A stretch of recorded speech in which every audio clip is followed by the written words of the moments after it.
Natalie lives in Parkland, and she was working at another library branch. But when this library opportunity came up, like all of us here today, she too wanted a homecoming. She wanted to come back home to this library. And Natalie, we are so thrilled that you are leading this branch moving forward. Thank you so much.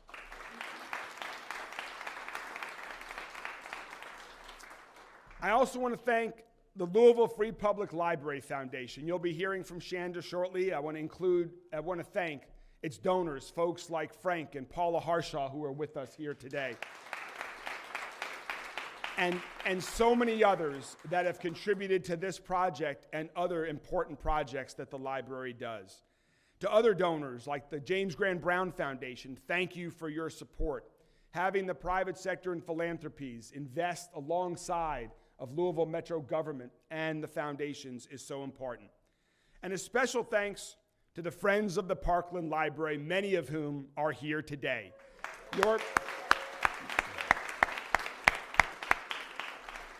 Your enthusiasm, your advocacy, your input, your wonderful t-shirts are so always inspiring and energetic and amazing. And thank you for what you have done to help make this project a reality. So now I'd like to introduce a few people to share a couple of others of thoughts as well. As I mentioned, this project would not have had the funding to be complete, would not have gotten complete without the strong support of Metro Council. There are several members of Metro Council that are here today. I'd like to recognize Councilman Andrew Owen, Councilman J.P. Lininger, Councilwoman Paula McCraney, Councilman Herndon, Councilwoman Parrish Wright. Did I miss anybody? That's everybody who I saw. If I missed somebody, who? Who else is there? Oh, hold on. I know she's here. I know. Hold on. All right, I just want to make sure. Thank you all for your support of this project and support of other libraries around our community. We need to continue to work together in partnership to support them. And speaking on behalf of Metro Council today, I want to introduce our first speaker, who, like me, loves to get things done, to make things happen, and knows that there are a lot of great ideas that had not yet happened when we got elected to our current positions, and have worked tirelessly to turn ideas, to turn previous commitments into realities. Projects like this and projects like the world-class Algonquin Park that we're going to gather again together in just a few short months to reopen. Finally, it's time, just like it's time to this. So please join me in welcoming a champion for libraries, a champion for Parkland, someone who works tirelessly to make projects happen, Councilwoman Tammy Hawkins.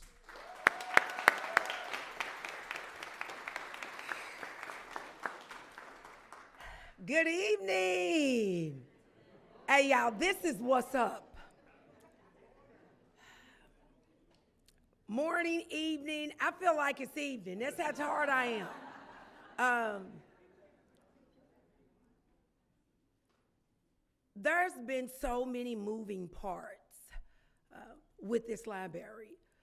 But I want to first start with the moving parts of several years ago when I was a community advocate wanting to see this library open back up.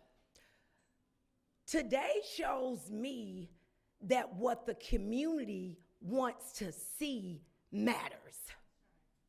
That speaks volume. It's not about what every other politician wants to see, but it's about what the people want to see. I met with my predecessor, Jessica Green, met with Frank Harshaw, Richard Pickering, Judy Littman, our prior mayor, endlessly about this library. So to see it come to fruition today is very heart fulfilling.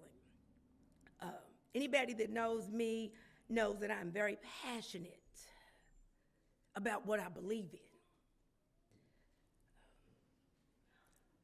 Parkland was rioted back in the 60s. and to see the thriving, the revitalization. I don't know if there would have been another mayor that would have came in and took what the community wanted to see and make it happen. And I gotta give Mayor Greenberg that credit too. He could have did anything else he wanted to do.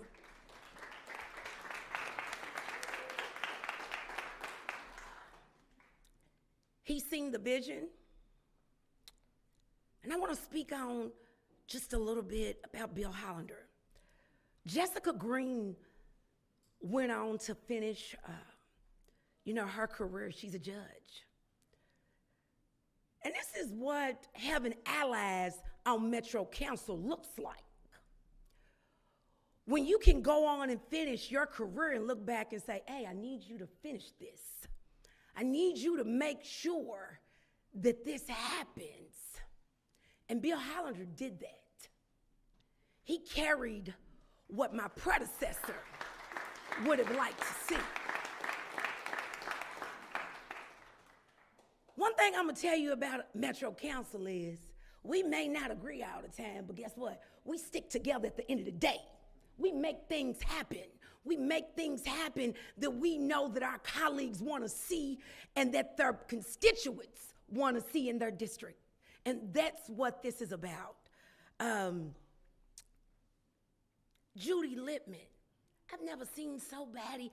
Let me be clear, I've never seen a white woman be so persistent in a predominantly black neighborhood.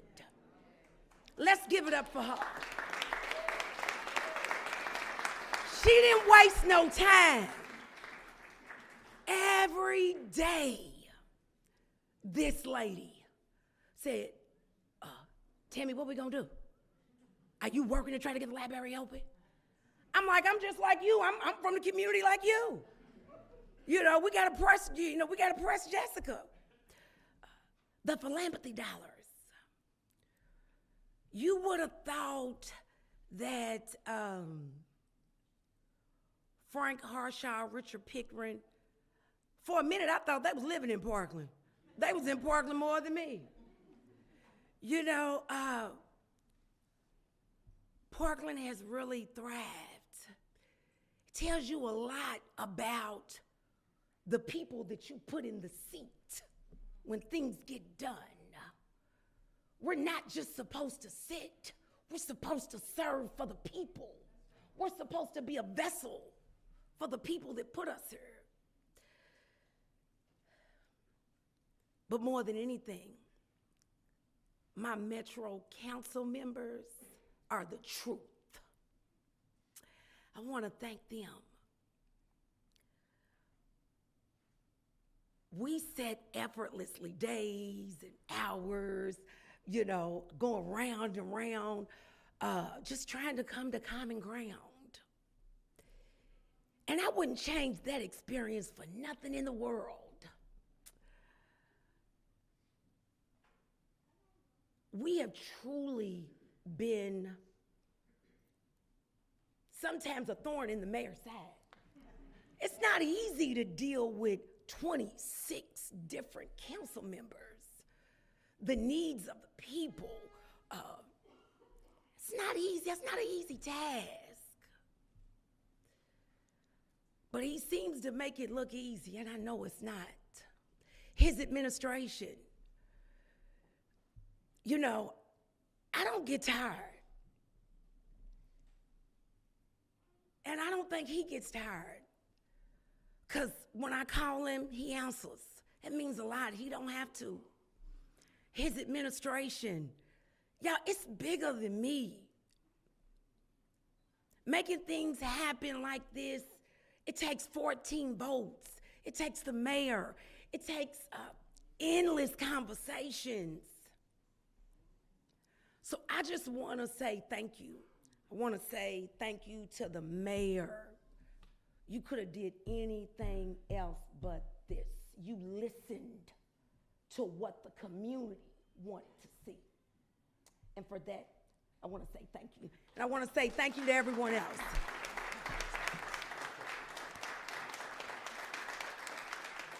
Thank you so much, Councilwoman Hawkins. It has been great to work with you on this project and so many others.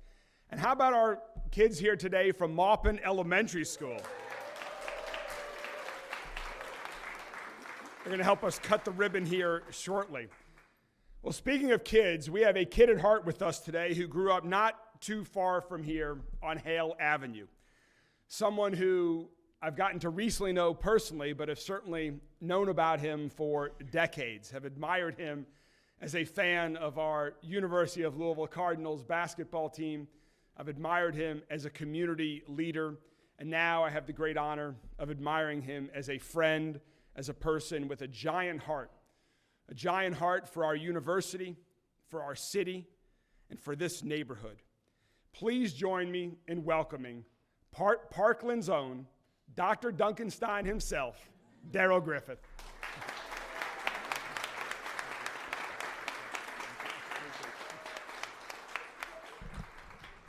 First of all, I'd like to thank everyone for showing up for this great occasion to be able to see a dinosaur come back to life.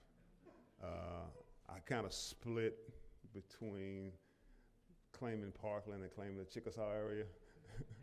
I'm right in the middle. I grew up on 41st and Hale. Came to this library a lot as a kid. My parents would make sure that we were in the books, and we were so amazed by the books that were in here. We had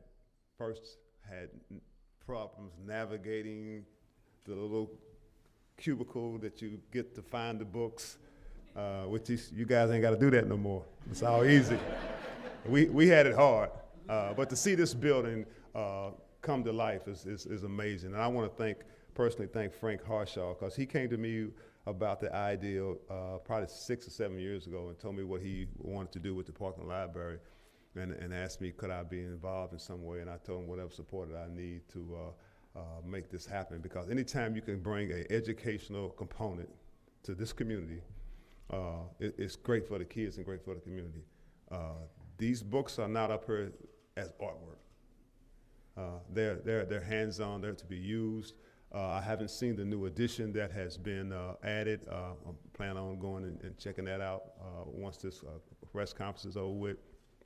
But I'm more thrilled for these kids to have an opportunity to broaden their minds, to see books, to be amused by what's on the shelf, to be able to get away from the computer and put your hands on something.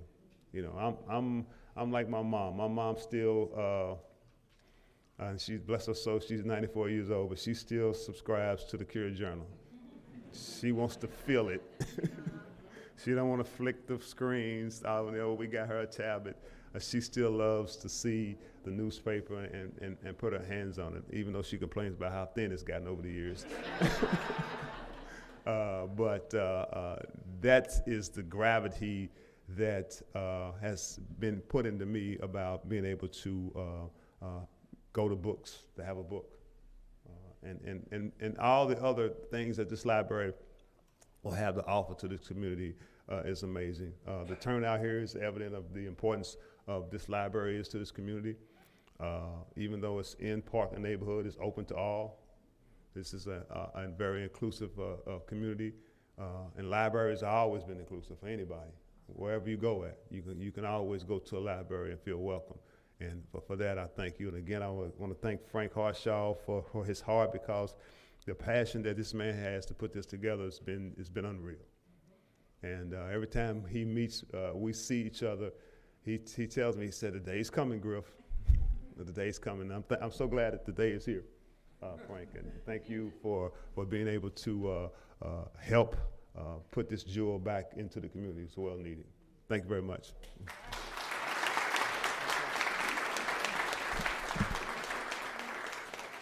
Thank you so much, Griff. Well, as you can tell, this has truly been a team effort to get to this point, and it's going to continue to be a team effort moving forward. And the biggest players on that team that are spending the most time every day are the amazing team at the Louisville Free Public Library that I mentioned first amongst my list earlier. There are so many dedicated, hardworking individuals who have worked alongside Deputy Mayor Nicole George and others in our administration to help make this happen. And now, along with Natalie, are going to be moving this library forward. I do want to give one other special shout out, and that's to Doug Foster. Doug was the project manager of this project, lived and breathed this project, focused on every last detail, and I think we all can agree that the details are right. I mean, from the ceiling to the floor and every wall in between. Thank you, Doug. And so I'd next like to welcome the leader of the Louisville Free Public Library, who also has been really put his heart into this project. And it's not just this project, but we have so many important library projects that are going on right now. Thanks to some funding from the American Rescue Plan, and want to give a shout out to U.S. Congressman, former Congressman John Yarmouth, who helped put that in place, and decisions that our administration has made, that Metro Council has made. We have been able to fund not just this project, but also significant renovations to the Parkland Library that are coming. A brand new library in Fern Creek is getting ready to get under construction. We're making improvements to the main library downtown, and hopefully there is a lot more to come. To talk about everything that's going on at the library, please join me in welcoming the director of the Louisville Free Public Library, Lee Birchfield. Good morning. A lot of the people that I want to thank have already been thanked. I'm going to thank some of them anyway because they need to be thanked more than once. I want to start, though, with Mayor Greenberg and Deputy Mayor Nicole George. I report directly to Nicole George, so she's my boss, and you could do so much worse. She has been very supportive, very patient. If you've ever built anything, you know a construction project takes a lot, and she's been extremely patient. So I really thank both of them for their support and for helping us make the Parkland Library really fantastic. Today is really significant for our system. We've had over the years a number of press conferences like this where we've opened new libraries, but I want to point out a subtle but really big difference between this and so many of the other events like this we have. We're having to change our letterhead, right? On our marketing materials, we say 17 locations to serve you. Well, this is number 18, right? This is a change to our system. And that reflects a commitment not just to find the funding to build and renovate a building like this, but also to operate it in perpetuity. And that is where Mayor Greenberg, Deputy Mayor George, and Metro Council have really stepped up for this community, is in funding an addition to our library system. As Mayor Greenberg pointed out, we have 4 capital projects going. Well, technically now we have 3 projects going on. I'm crossing this one off the list. We have 3 other capital projects going on. Portland we won't have to change the letterhead there, right? It's not a new location we're renovating. The main library we're renovating. But when we build the Fern Creek Library, we'll go to 19. So come back in about 18 months. Let's do this again in the southern part of the county, and we'll change the letterhead again. This library initially opened in 1908, in October of 1908. It was one of 9 Carnegie libraries that this community built. All are still standing. Another significant part of today is that I used to tell people, well, there are 9, 4 of them are still open as libraries. Well, now I can tell people there are 9 and 5 of them are still open for libraries. So it's not just that we're renovating a building, we're renovating a building that is 117 years old. And as I thank people, some of the people I'm going to mention by name are the people who have been so passionate, so committed, and so respectful of this building. And I just want to give you a quick orientation. What the area we're standing in now, these 2 rooms and this entrance foyer, back to where you see that large beam, that is the original footprint of the Carnegie Library building. So that was the building. Everything beyond that is the addition. And the addition includes the elevator and the basement level makerspace, which I hope you'll all take some time to see. Libraries connect communities. This is going to be a community gathering place. It's going to be a jewel for the Parkland neighborhood. It already is. It's just such a beautiful, fantastic building. One of the things that I want to make sure you understand is what all this library is going to provide to the community. We'll have books, we'll have movies, we'll have music, movies on DVD and on Blu-ray. We'll have computers, you can see behind you and behind me, computers for the public to use. There are also dedicated children's computers and dedicated teen computers. There are 2 meeting rooms downstairs. One is a very large meeting room. When we started having community meetings to talk to the neighborhood about what they wanted to see here, one of the things we discovered is how few gathering places there are in Parkland for the community. So we're really excited to be able to offer a large meeting space, and I look forward to attending many fantastic events there in the future. We also have a makerspace. For those of you that don't know, a makerspace is a place where people can come and learn to make things. And that may be new technology, 3D printers and laser cutters. It may be old technology like a knitting circle or a crochet circle or sewing classes for people. And it's new technology and a new format for service that I don't think exists right now in Parkland, and that will now be available to the community. There's a space just for teens. It's up the stairs so that the teens are by themselves. They like to be by themselves, and as much as we would like to have them down here with the rest of us, we understand they want their own space, and so we've put them one in. There's also a special space just for kids with some really fabulous little features that I think are going to be memorable for kids, that kids who come to this library will grow up remembering sitting in the window nooks and reading a book with their parent or caregiver, or climbing in the little crawl space that we've built back there for kids to be able to sort of get away from things. You remember sitting under the table when you were a kid, right? Well, we've built a place for them so they don't have to just sit on the floor under the table.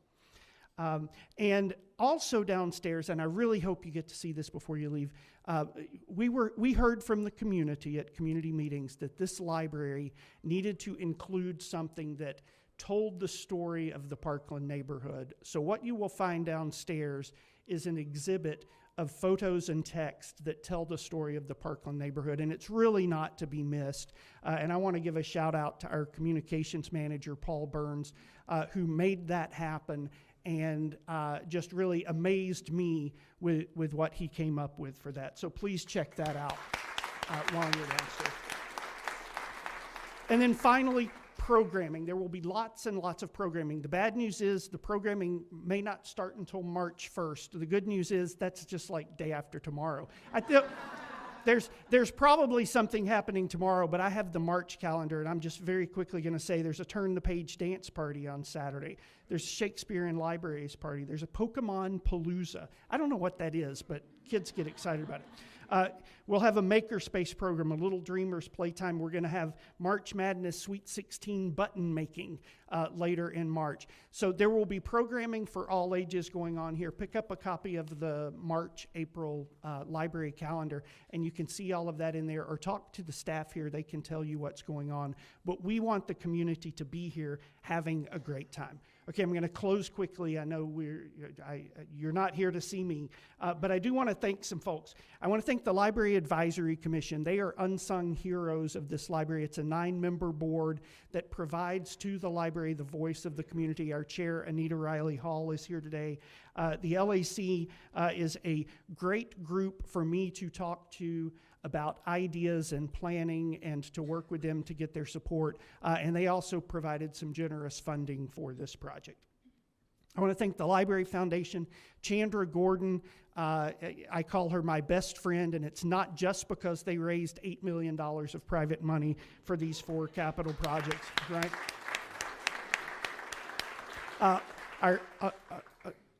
also the Friends of the Parkland Library. You've already heard some of those stories. I always try to pay homage to Judy Lippman's persistence, and it always ends up sounding like a backhanded compliment, right?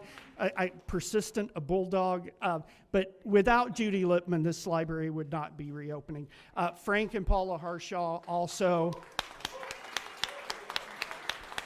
I told Frank, it must have been like 5-6 years ago, I told Frank, I don't think it's going to happen. And Frank said, we got to figure out how to turn that into, yeah, it's going to happen. And you see who won that conversation.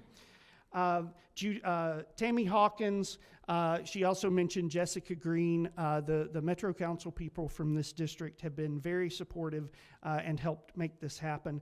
Attica Scott has also been very active in building support for this. And then finally, you know, it's one thing for everybody to agree, yeah, we're going to do this, but then it takes people to make it happen.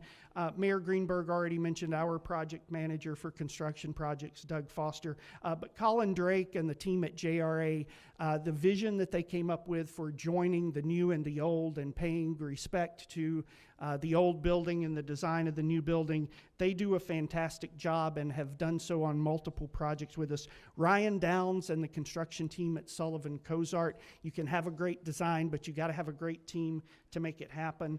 And then finally, the staff of our library. Every day, all across this county, our staff are out there helping kids make dreams that last a lifetime, changing people's lives. Everywhere I go in this community, people find out what I do and they say, oh, I love the library. And what I tell our staff all the time is, that is about you. That is about the work that you are doing in the community. You are why people love this library. So to Natalie, the staff at Parkland, the entire staff at LFPL, thank you all so much. This is a spine-tingling moment today, right? And it's all because of all those people. So thank you all very much and enjoy the Parkland Library. Thanks, Lee. Thank you so much, Lee. We're getting there. As you can tell, this is a big team. Lots of folks are involved.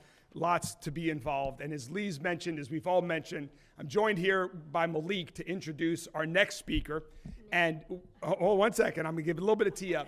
As you've heard from so many, the Library Foundation is such an important part of this project and so many other things that we're doing. And so Malik, please introduce the Executive Director of the Louisville Library Foundation. Ms. Gordon. Ms. Chandra Gordon. Thanks, Malik. Thank you, Malik. So this is the day. We have been waiting for this day for so long, and we are so excited. I feel my role today, though, is really to thank folks, and I think we've done a great job of that, but also to invite continued engagement. When the doors closed on this institution many, many years ago, Parkland lost a critical tool for its own autonomy and self-sufficiency. What Parkland did not lose was its sense of self and the determination to open these doors again. Today, that vision is a reality. In the face of steady challenges, this community had the resiliency, the tenacity, and commitment to get these doors open again. I want to give a round of applause to the community here in Parkland.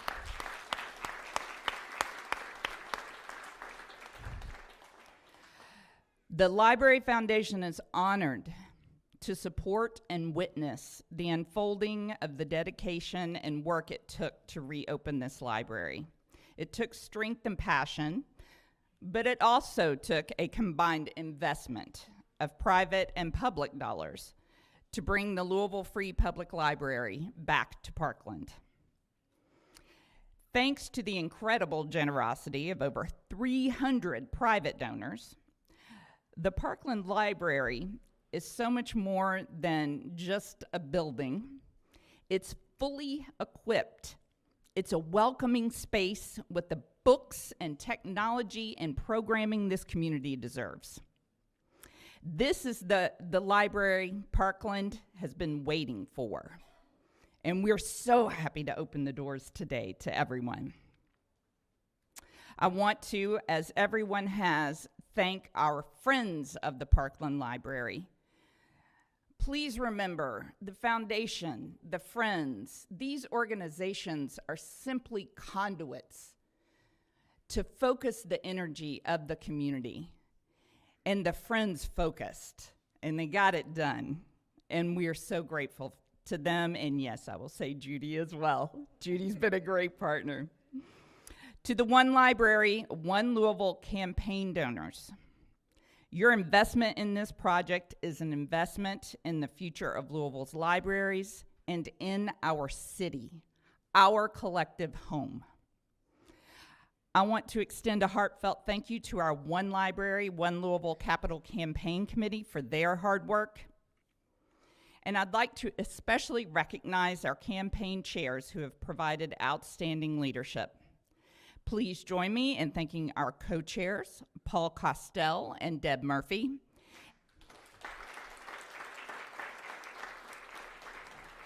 And our honorary co-chairs, Frank Harshaw and Henry Heiser.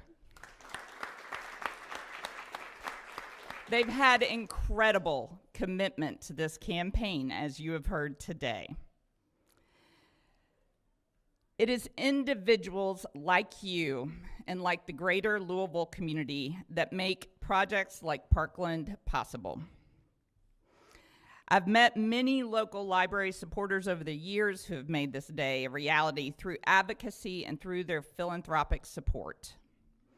And so I want to invite you today, if you would like to engage with the campaign for our libraries, because as you heard, there's more to do, please join us and visit onelibraryonelouisville.com. We invite your support. We need your support. But again, it's not just those private dollars. It's your voice as a community. So I invite you also to join with our friends of the library, the greatest advocates and strength our library system has locally at the branch level. Get engaged. Today is a beacon of hope when we need it the most. Today is a demonstration of what our community can accomplish when it speaks together and joins forces. Today is a wonderful celebration and one we want to see happen again and again in all corners of our city. Thank you.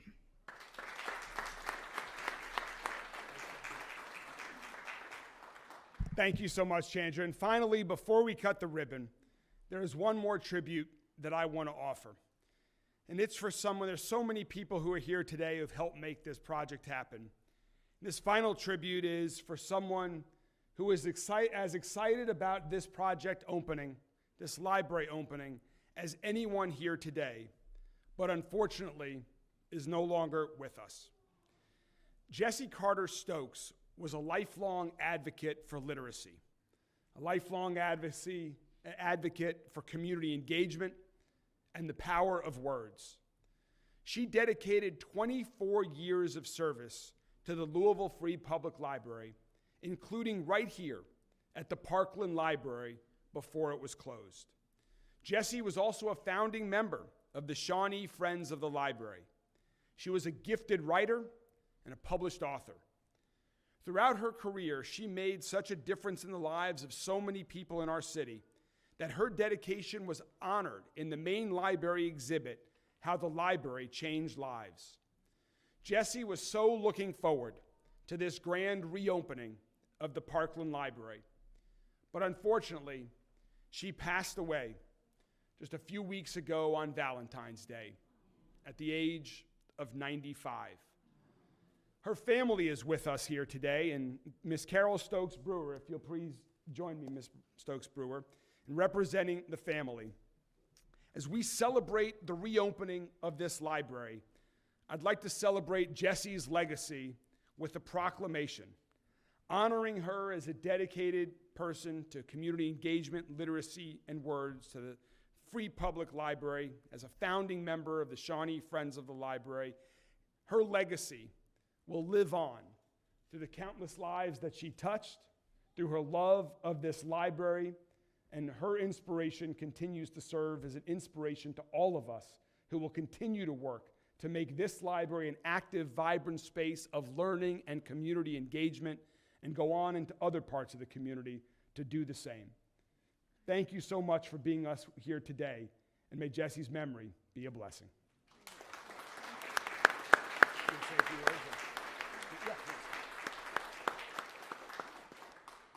Thank you so much for honoring her memories. I wish you could have been there when few days before she died, and I looked in her eyes in the moment she opened them with a spark, with this recognition, just the meaning that this had for her. Growing up, she loved to read books, and growing up, we would have field trips, and she would bring my sister and I down to the Parkland Library, only for her, years later, to work here, to be of value, to have another family. I thank you so much for her memories, for honoring her memories and her contributions to the library. Thank you. Thank you so much. Thank you so much. All right, kids, it's time for your time as well. We are now ready to cut the ribbon. So if I could ask everyone who is here with me to please join me as we cut the ribbon with our friends from Maupin Elementary. And the final proclamation today that I'm going to let someone from Maupin hold is that in honor of today, we are proclaiming today Parkland Library Day. It is a long time coming. Welcome home. Let's cut the ribbon, guys. Come on. We're going to move this out of the way. What do you guys?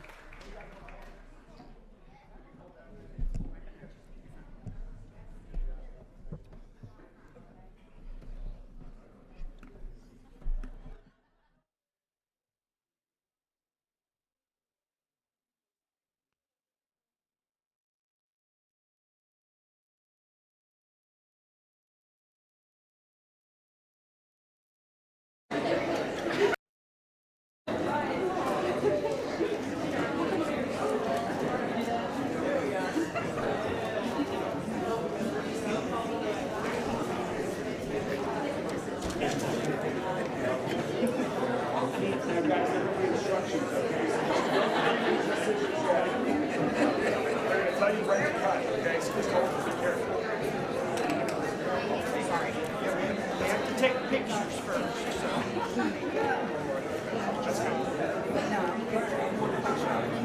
Or you need, so we need one more, you have one more pair, he needs one. All right, now, here's what to do, guys. Everyone open up your scissors and don't touch somebody else. Okay, now hold on, don't cut it yet. Now, put it right on, pretend like you're cutting it, but look at that. And everyone look straight ahead, pretend like you're cutting it, look straight ahead and smile. And then we're going to count down, and you guys are going to cut at the count. Once you get, you're going to count backwards, okay? 3, 2, 1, cut. There you go.